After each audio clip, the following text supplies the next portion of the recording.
नमस्कार, देख रहे हैं आप हरियाणा न्यूज और बड़ी खबर के साथ मैं हूं रेणु कैलाश। बड़ी खबर में बात करेंगे बिहार सरकार की शराबबंदी के फैसले की, जिसके बाद बिहार में शराब बिक्री पूरी तरह से बैन हो गई है।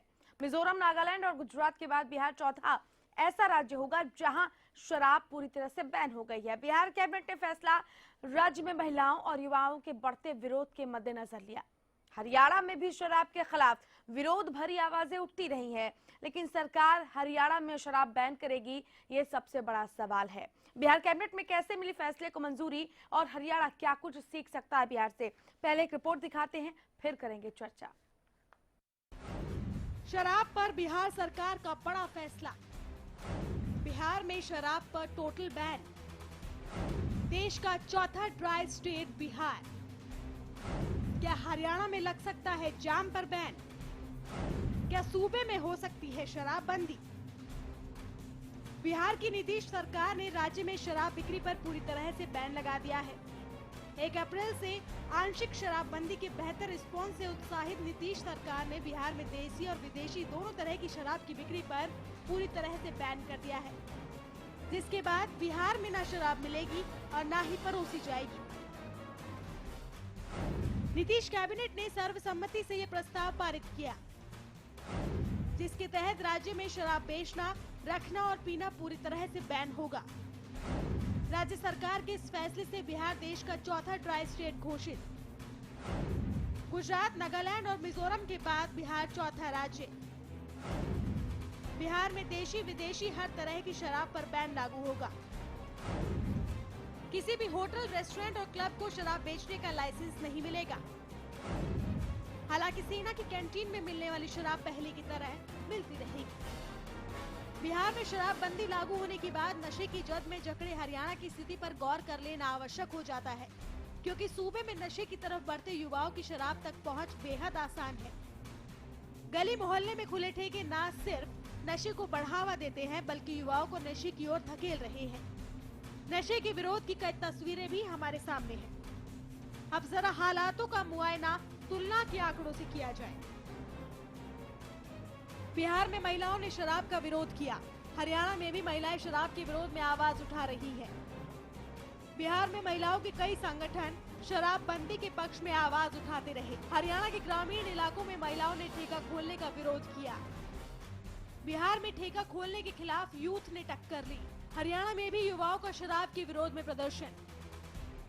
बिहार में गांव और हाईवे पर ताड़ी की दुकान खोले जाने का भी विरोध हुआ। हरियाणा में नई आबकारी नीति के तहत सरकार ने गांव में ठेके खोलने की इजाजत दी।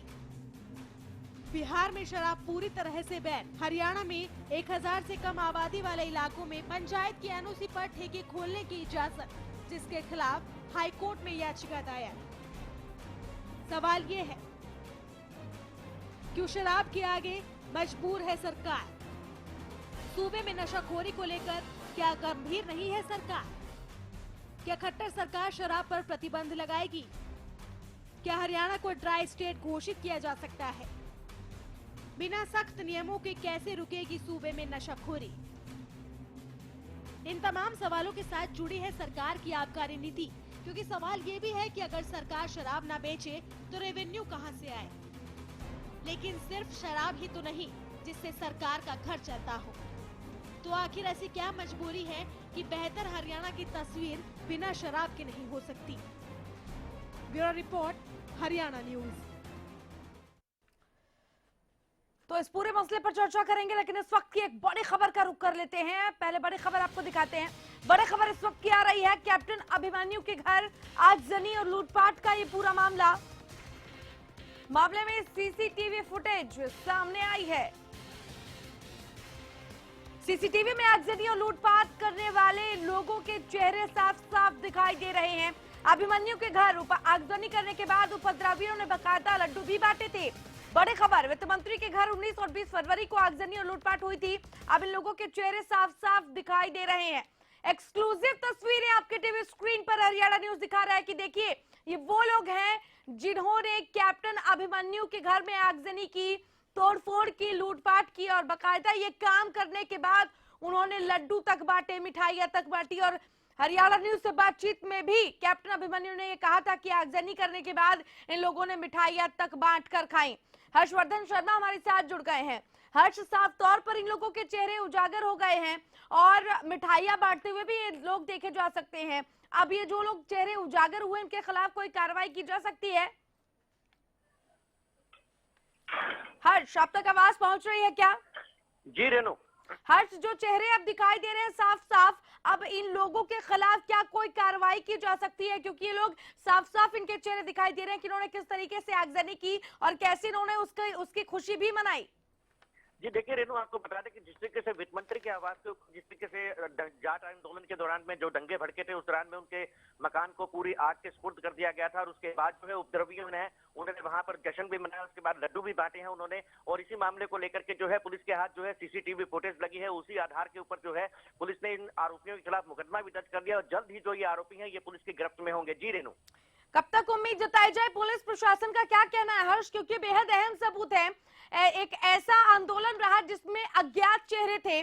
कई जगहों पर जब इन्होंने ये तांडव किया, कई जगहों पर ये लोग अज्ञात रहे, लेकिन कम से कम इस फुटेज में ऐसे उपद्रवियों के चेहरे साफ साफ नजर आ रहे हैं और बेहद संवेदनशीलता, एक मंत्री के घर में इन्होंने ये सब कुछ किया, तो पुलिस प्रशासन को बहुत ज्यादा सक्रियता दिखाते हुए इन्हें गिरफ्तार करना होगा और वो भी जल्द से जल्द। जी देखिए, बिल्कुल जिस तरीके से पुलिस की बात की जाए तो आज ही पुलिस अधीक्षक ने पत्रकारों से बातचीत के दौरान साफ तौर पे कहा है कि जिस तरीके से जो सीसीटीवी फुटेज जो है उनकी वेबसाइट पे आ रही है और जो उनके मोबाइल नंबर के व्हाट्सएप पे आ रही है और पुलिस ने एक व्हाट्सएप नंबर भी जारी किया जिसके ऊपर आ रही है, उसी के आधार के ऊपर जो है पुलिस आरोपियों की पहचान कर रही है और आरोपियों की पहचान होने के बाद उनके ऊपर पूरी पुख्ता जानकारी मिलने के बाद आरोपियों को गिरफ्तार कर रही है। और जिस तरीके से आज वित्त मंत्री के आवास की बात की जाए, जिस तरीके से आगजनी की गई, उसके बाद लड्डू बांटे गए, उस मामले में पुलिस के हाथ में पुख्ता सबूत है। जल्द ही जो है पुलिस अधीक्षक का ये कहना है कि आरोपी जो है उनको गिरफ्तार किया जाएगा और जल्द ही सलाखों के पीछे किया जाएगा। जी रेणु। हर्ष, बेहद शुक्रिया आपका इस तमाम जानकारी के लिए। हर्षवर्धन शर्मा हमारे साथ जुड़े हुए थे और कह रहे हैं कि पुलिस प्रशासन अब इन लोगों को सक्रियता से तलाश रही है, इन लोगों के खिलाफ मामले दर्ज कर लिए गए हैं और साफ साफ चेहरे नजर आ रहे हैं सीसीटीवी फुटेज में। एक्सक्लूसिव तस्वीरें आपके टीवी स्क्रीन पर, और ये वही लोग हैं जिन्होंने कैप्टन अभिमन्यु के घर में आगजनी की, लूटपाट की और बाद में मिठाइयां तक बांट कर खाई।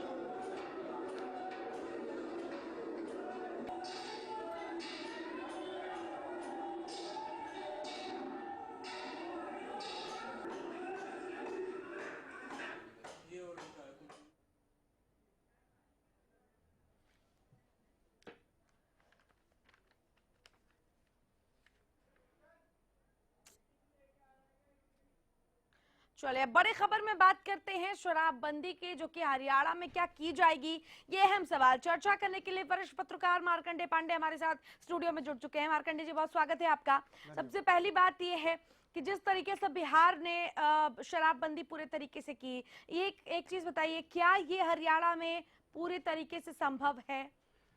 देखिए रेणु जी, हरियाणा में इसके पहले भी बंसीलाल जी की सरकार के समय शराबबंदी किया गया था, लेकिन उस समय जब शराबबंदी किया गया तो शराब की अवैध तस्करी पूरे हरियाणा में होने लगी और शराब एक अवैध तस्करी के माध्यम से एक गृह उद्योग के रूप में चालू हो गया। अवैध शराब की तस्करी और देसी शराब, महुआ की शराब, कच्ची शराब जैसे धंधे आने लगे और क्राइम दूसरे तरीके का बढ़ गया। और इसके अलावा पुलिस को भी इसमें मिली भगत होने लगी, तमाम तरह की इस तरह की शिकायतें आने लगी। तो शराबबंदी पूरी तरह से हरियाणा में संभव हो पाएगा बिहार की तरह से या नहीं हो पाएगा, ये कोई भी नहीं कह सकता। लेकिन ये जरूर है कि बिहार से प्रेरणा, बिहार की जिस तरह की औद्योगिक स्थिति है, आर्थिक स्थिति है और उद्योगों के उस मुकाबले देखा जाए तो हरियाणा काफी आगे है। और बिहार ने यदि इस तरह का साहसिक फैसला किया है पूर्ण रूप से शराबबंदी का, तो इसमें कोई दो राय नहीं कि हरियाणा भी इस दिशा में कदम उठा सकता है और प्रयास कर सकता है। लेकिन इसके दुष्परिणाम क्या हुए, पहले क्या हुए और आगे क्या हो सकते हैं, इस पर सरकार को सोचना चाहिए, सचेत होना चाहिए, चाहे वो हरियाणा की सरकार हो, चाहे वो बिहार की सरकार हो या किसी भी प्रदेश की सरकार हो। चलिए लौटेंगे आपके पास। दो खास मेहमान हमारे साथ फोन लाइन पे जुड़ गए हैं। बीजेपी की तरफ से वीरेंद्र सिंह चौहान जी जुड़ गए हैं और कांग्रेस की तरफ से कृष्णमूर्ति हुड्डा। वीरेंद्र जी, आपके पास आना चाहूंगी। बिहार में शराबबंदी कर दी गई, पूर्ण रूप से प्रतिबंधित कर दिया गया है, जिसके बाद सवाल ये उठ रहा है कि क्या हरियाणा राज्य में भी ऐसा संभव हो सकता है, और अगर ऐसा हो सकता है तो सरकार क्या इस बारे में कुछ विचार विमर्श कर रही है या करने की संभावनाएं बनती हुई दिखाई दे रही है क्या? देखिए, फिलहाल जो स्थिति है जी। हरियाणा में, जहां तक मेरी जानकारी है, राज्य सरकार के विचाराधीन ऐसी कोई बात नहीं है जिसमें शराबबंदी का प्रयोग या शराबबंदी को एक नीति के रूप में अपनाए जाने की बात हो। हरियाणा का अपना तजुर्बा है, उस सरकार में हम भी हिस्सेदार थे। चौधरी बंसीलाल की अध्यक्षता वाली गठबंधन सरकार थी। प्रयोग किया गया, विभिन्न समाज के विभिन्न वर्गों के लोगों की मांग थी कि शराबबंदी होनी चाहिए, और वो प्रयोग उस समय कामयाब नहीं हो पाया। उसके दुष्परिणाम ही सामने आए और अंततः वो नीति जो है वो समाप्त करनी पड़ी। तो संप्रति इस तरह का कोई प्रस्ताव सरकार के पास विचाराधीन नहीं है कि हरियाणा में पूर्ण रूप से शराबबंदी लागू की जाए। आपने कहा कि बिहार में शराबबंदी लागू हो गई है, उनसे प्रेरणा ली जाए। एक बात उन्होंने लागू की है, वो कितना कामयाब होते हैं, बहुत कामयाब होते हैं तो प्रेरणा जैसी कोई बात हो सकती है। किसी स्टेज पर कल साल बाद, 2 साल बाद कोई किसी कामयाब प्रयोग की बात हो तो हम आप कहें कि प्रेरणा ले लीजिए। अभी हाल तो उन्होंने एक प्रयोग शुरू किया है, उसमें से उनके यहाँ क्या निकलता है देखेंगे। परंतु आज अभी तत्काल इस तरह की कोई बात राज्य सरकार के सामने विचाराधीन नहीं है। एक बात आपने और कही जी कि सरकार का काम शराब बेचे बिना नहीं चल सकता। सरकार नहीं बेचती है साहब शराब निजी क्षेत्र के लोग बेचते हैं। सरकार तो उसको नियंत्रित करती है, रेगुलेट करती है कि उस पर नियंत्रण रहे कुछ चीजों में, और सरकार स्वयं में शराब की विक्रेता नहीं है। इस बात में अंतर है थोड़ा सा, इसको समझने की आवश्यकता है। जी। और शराब कुछ लोग जो पीते हैं, निजी तौर पर अगर मुझसे पूछा जाए जी। मैं स्वयं नहीं पीता हूं, मैं शराब पीने के निजी तौर पर निश्चित रूप से खिलाफ हूं जी। परंतु ऐसे बहुत सारे लोग हैं, ऐसे बहुत सारे नागरिक हैं देश में जो संयमित होकर के मदिरा, और वो इस बात के खिलाफ हो सकते हैं कि शराबबंदी पूर्ण रूप से लागू हो। नहीं, लेकिन चौहान साहब, उन लोगों की तादाद ज्यादा है जो कि अनियंत्रित हो जाते हैं। आप भी देखते हैं ड्रंक एंड ड्राइव के मामले किस तरीके से बढ़ जाते हैं। शराब की वजह से आए दिन कई परिवार तबाह हो जाती हैं, जिंदगियां तबाह हो जाती हैं। तो क्या पूर्ण रूप से इस पर प्रतिबंध लगाना, आपने कहा कि वो नीतियां तब सफल नहीं हो पाई जब इसको लागू किया गया था, तो क्या उन नीतियों की समीक्षा नहीं की जा सकती है? उनमें कोई सुधार नहीं लाया जा सकता है? सुधार की अपेक्षा और सुधार करना हर सरकार का काम है। तो क्या अब चूंकि आप व्यक्तिगत भी इसके खिलाफ हैं, तो इस तरह की कोई निजी विचार, कोई निजी राय तो आप जैसे लोग भी दे सकते हैं ताकि उसमें सुधार हो सके। मैं एक बात कहता हूं कि शराब पीकर के घर तबाह होते हैं, ज्यादा नशाखोरी करने से या ज्यादा शराब पीने से लोगों के परिवार, कारोबार उजड़ते हैं। इस बात में कहीं कोई विवाद नहीं है। लेकिन जितने लोग इस देश में मदिरा पान करते हैं वो सब बर्बाद हो गए हों या उसमें मेजोरिटी बर्बाद हो रहे हों, ऐसा भी कोई आंकड़ा नहीं है। पीने वालों का तो पता नहीं चौहान साहब, लेकिन बेचने वाला जरूर बर्बाद भी हुआ और बर्बाद करके भी गए। विजय माल्या आपको याद होंगे। लौटेंगे आपके पास। कृष्णमूर्ति हुड्डा हमारे साथ जुड़ गए हैं। कृष्णमूर्ति जी नमस्कार, आवाज पहुंच रही है? हाँ नमस्कार जी। बिहार में पूर्ण तौर पर शराबबंदी कर दी गई है, क्या हरियाणा सरकार को भी ऐसा कदम उठाना चाहिए? आप इसके पक्ष में हैं? देखिए, हरियाणा सरकार कर्जे में डूबी हुई है। 48 साल में 70,000 करोड़ रुपए कर्जा लिया सरकार ने, और मौजूदा सरकार इस 2 साल में जो इनका 2016-17 का बजट है, जब तक 70,000 करोड़ रुपए और कर्जा हो जाएगा, 1,40,000 करोड़ रुपए जिस सरकार को कर्जा हो वो कैसे बंद कर सकती है? तो ये सरकार, बीजेपी की सरकार पहले भी ये अनुभव कर चुकी है। ये बंसीलाल के साथ थे, इन्होंने शराबबंदी की थी, फिर इन्होंने शराब में बिकवाई दी जो सड़कों पे बिकती रही ब्लैक में। आपके शासनकाल में ऐसा कुछ नहीं हुआ क्या? नहीं, हमारे वक्त में कभी कुछ नहीं हुआ। हमने शराबबंदी नहीं की।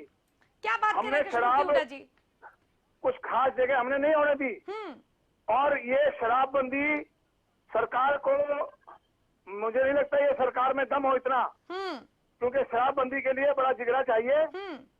और पूरी टीम चाहिए जो इस शराबबंदी को ठीक ढंग से रोक सके। तो आपकी क्योंकि सरकार ने किसी- अपने शासनकाल में इतना बड़ा जिक्र क्यों नहीं रखा कृष्णमूर्ति हुड्डा जी? क्या तब परिवार बर्बाद नहीं होते थे? क्या तब ड्रंक एंड ड्राइव के केस नहीं होते थे? बहुत सारे सवाल हैं, लौटेंगे इसी सवाल के साथ। वक्त एक छोटे सा ब्रेक का है। कृष्णमूर्ति जी आप भी और चौहान साहब आप भी फोन लाइन पर जुड़े रहिए। वक्त एक छोटे सा ब्रेक का है, जल्द लौट रहे हैं बड़ी खबर के साथ।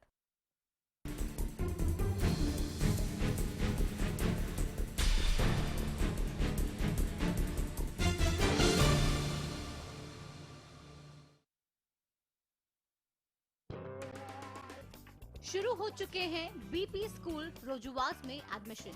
सीबीएसई द्वारा मान्यता प्राप्त स्कूल में लड़के और लड़कियों के लिए हॉस्टल फैसिलिटी भी उपलब्ध है। एडमिशन शुरू हो चुके हैं क्लास नर्सरी से 12th तक। Stream medical, non medical and commerce. आपके बच्चों के बेहतर भविष्य के लिए रेवाड़ी में सिर्फ एक ही नाम, बीपी स्कूल रोजुवास।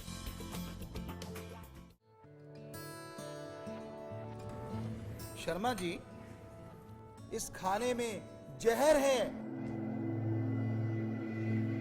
कीटनाशक है इसमें। मैं क्या करूं? हर चीज में मिलावट ही मिलावट है। एक प्रोडक्ट लॉन्च हो गया है जिसमें मिलावट नहीं। कौन सा? MSG 100% प्योर है, ऑर्गेनिक भी है।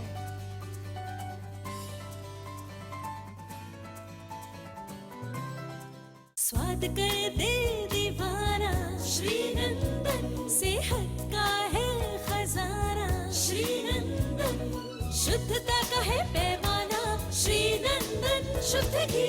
भरपूर सेहत, भरपूर स्वाद, श्रीनंदन शुद्ध देसी घी। श्रीनंदन।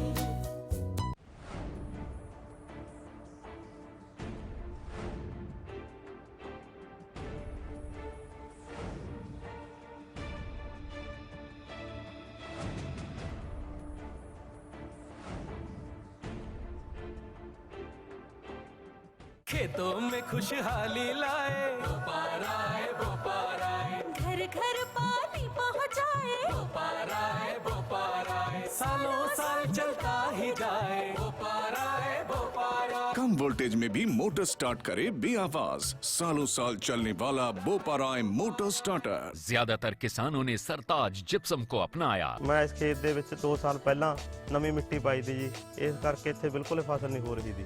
ਮੈਂ ਸਰਤਾਜ ਜਿਪਸਮ ਵਰਤੀ, ਸਰਤਾਜ ਜਿਪਸਮ ਵਰਤਣ ਕਰਕੇ ਇੱਥੇ ਬਹੁਤ ਵਧੀਆ ਫਸਲ ਹੋਈ ਹੈ ਜੀ। ਇਹਦਾ ਤੁਹਾਡੇ ਸਾਹਮਣੇ ਹੀ ਦੇਖੋ ਫਲੀਆਂ ਕਿੰਨੇ ਵਧੀਆ ਨੇ। सरताज जिप्सम नेचुरल इंपोर्टेड सल्फर व कैल्शियम से युक्त। It's always you taking me through. I say the same old thing with you by my side. ये क्या हो रहा है? अगर कपड़े मैंने ही गंदे किए तो मैं ही धोऊंगा ना। मेरी वजह से आपकी सौफात क्यों खराब हो? वेल मिस्टर खुद्दार, कपड़े तो साफ हो गए और आपकी सॉफ्ट सॉफ्ट हाथ अभी भी सॉफ्ट है। मैं भी ना यूं ही टेंशन लेता हूँ। लो इसे भी आप साफ कर दो। कपड़े कलर्ड हो या व्हाइट, स्टेन्स की छुट्टी पक्की। कपड़े और हाथ वुश करे खुश। ज्यादातर किसानों ने सरताज जिप्सम को अपनाया। बिल्कुल क्लियरिटी नहीं है, बिल्कुल सफेद सफेद नजर आ रहा है। जो मिट्टी में जो कमियां हैं उनको दूर करने के लिए, पोषक तत्वों के लिए सरताज से बढ़िया मुझे अल्टरनेटिव कोई नजर नहीं आया। ज्यादा से ज्यादा सरताज यूज कीजिए। सरताज जिप्सम नेचुरल इंपोर्टेड सल्फर व कैल्शियम से युक्त। स्वाद कर दे दीवाना, श्रीनंदन सेहत का है खजाना। श्रीनंदन शुद्धता का है पैमाना, श्रीनंदन शुद्ध घी। भरपूर सेहत, भरपूर स्वाद, श्रीनंदन शुद्ध देसी घी। श्रीनंदन।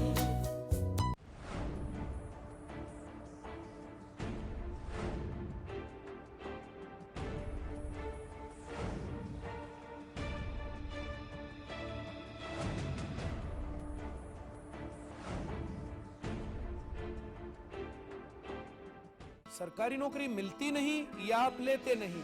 बेरोजगार रहने के 2 कारण हैं, या तो आप कोशिश नहीं कर रहे या आपकी दिशा गलत है। सरकारी नौकरी कैसे पाई जा सकती है, देखिए हमारा खास कार्यक्रम कैसे पाएं सरकारी नौकरी, हर रोज दोपहर 2:30 बजे।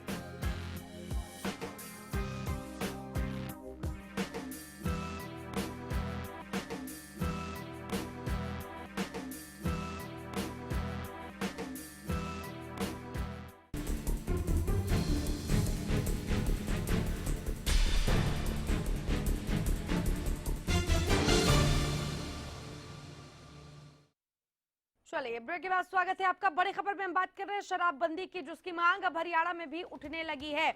इन सब के बीच एक बड़ी खबर आ रही है। सिरसा में बदमाशों के बुलंद हौसले, मोबाइल सर्विस सेंटर में घुसकर लूटपाट और मारपीट की गई है। तेजधार हथियार से हमला भी इन बदमाशों की तरफ से किया गया है।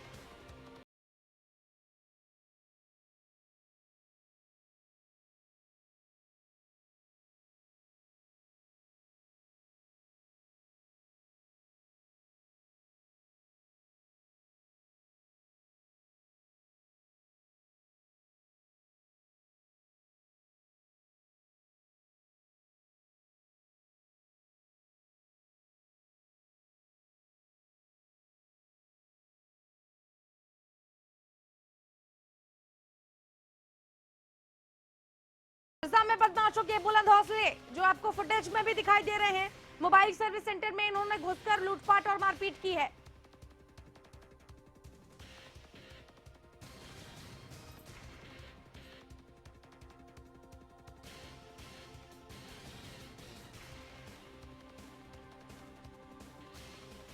अमित तिवारी हमारे साथ सिरसा से फोन लाइन पर जुड़ गए हैं। अमित, तस्वीरों में साफ दिखाई दे रहा है कि इन बदमाशों को किसी चीज का कोई खौफ नहीं है। विस्तार से बताइए क्या है ये पूरा मामला। जी बिल्कुल, मैं आपको बता दूं कि ये मोबाइल केयर सेंटर है जो इंटेक्स कंपनी का है, और यहाँ जो है और इन लोगों ने जो है मामूली बात को लेकर इतना बड़ा विवाद खड़ा कर दिया और हमला बोल दिया दुकानदार पर, उसके साथ मारपीट की और उन धारदार हथियारों से लैस बदमाश और पुलिस को भी शिकायत दी गई, लेकिन अब तक जो है वो इस मामले में कोई गिरफ्तारी नहीं हो पाई है। अमित, यहाँ पर साफ तौर पर लापरवाही देखी जा रही पुलिस प्रशासन की तरफ से, क्योंकि ये एक बड़ी घटना हुई और इसमें किसी की जान भी जा सकती थी, क्योंकि धारदार हथियारों का इस्तेमाल किया जा रहा है और वो भी खुलेआम किया जा रहा है। तो यहाँ पर पुलिस प्रशासन की बड़ी चूक की अब तक कोई कार्रवाई नहीं की गई है ऐसे लोगों के खिलाफ, और साफ साफ सीसीटीवी फुटेज में भी ये लोग साफ नजर आ रहे हैं। जी बिल्कुल, सिरसा शहर के बीचों बीच इस तरह की वारदात होना अपने आप में पुलिस की कार्यप्रणाली पर सवालिया निशान लगाता है, और ऐसे में जो मोबाइल जो केयर सेंटर है इसके जो कर्मचारी हैं उनके साथ मारपीट हुई है, महिला कर्मचारियों के साथ मारपीट हुई है, तो एक बड़ी ये उनकी कार्यप्रणाली पर सवालिया निशान है। पुलिस देखने में आता है कि क्या करती है इस मामले में, यही देखने वाली बात होगी। बिल्कुल, चलिए, बेहद शुक्रिया आपका हमारे साथ जुड़ने के लिए अमित तिवारी। तो अमित तिवारी हमारे संवाददाता जुड़े हुए थे और अभी तक पुलिस प्रशासन ने कोई कार्रवाई नहीं की है। तमाम यहाँ पर घटनाक्रम में सामने आया है और ये मामला दर्ज भी करा दिया गया है। चलिए, बड़ी खबर में हम बात कर रहे हैं शराबबंदी की, जो कि हरियाणा में भी क्या की जाएगी। अहम सवाल। मार्कंडे पांडे जी हमारे साथ वरिष्ठ पत्रकार लगातार जुड़े हुए हैं। मार्कंडे जी, आपसे आखिरी सवाल। जिस तरीके से बीरेन्द्र सिंह चौहान ने कहा कि पहले इसको लागू किया गया था, वो सक्सेसफुल नहीं हो पाया, ये सवाल मैंने उनसे भी किया था, ये सवाल मैं आपसे भी कर रही हूँ कि क्या नीतियों की समीक्षा करके ऐसा कुछ नहीं किया जा सकता? और नशाखोरी पर क्या ये पता चलता है कि सरकारें कितनी गंभीर और कितनी गंभीर नहीं है? देखिए, सरकार को चाहिए, मतलब हमने जैसा पहली बार कहा कि प्रेरणा लेनी चाहिए, तो बिहार ने अपने बिल्कुल नकारात्मक परिस्थिति औद्योगिक अन्य चीजों को देखते हुए भी एक साहसिक फैसला किया है कि शराबबंदी करेंगे। और हरियाणा तो बिहार से कई मामलों में काफी आगे है, और जीडीपी से लेके कृषि और अन्य क्षेत्रों में, उद्योग वगैरह के क्षेत्रों में, तो हरियाणा को तो निश्चित तौर पे इससे प्रेरणा लेते हुए इस पे साहसिक फैसला करना चाहिए। अच्छा, पहले क्या हुआ, असफल हुआ तो उसकी समीक्षा करके वो फिर से आगे उस पर कार्रवाई सरकार को भी हिम्मत दिखानी चाहिए, करनी चाहिए।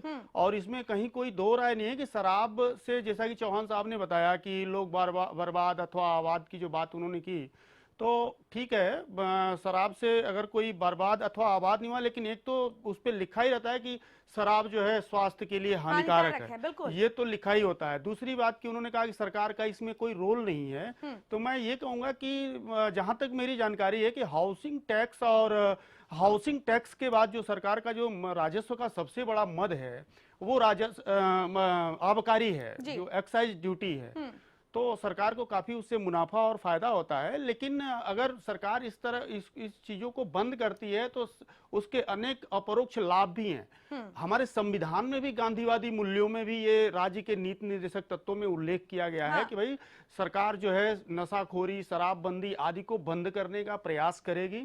और मेरा तो यही कहना है कि हर सरकार को, चाहे हरियाणा की सरकार हो या कोई भी सरकार हो, उसको इस तरह का फैसला करना चाहिए, इस पे उपाय करने चाहिए जिससे कि शराब की नशा खत्म हो। चलिए, बेहद शुक्रिया मार्कंडे जी इस खास चर्चा में शामिल होने के लिए आपका। तो आवाज उठ रही है, मांग भी अब जोर पकड़ रही है, लेकिन क्या ये मांग सरकार के कानों तक पहुंचेगी और सरकार परिस्थितियों का समीक्षा कर राजस्व के सबसे बड़े स्रोत पर पाबंदी लगा पाएगी, कोई साहसिक फैसला ले पाएगी? भविष्य के गर्भ में है। इसी के साथ बड़ी खबर में फिलहाल इतना ही। नमस्कार।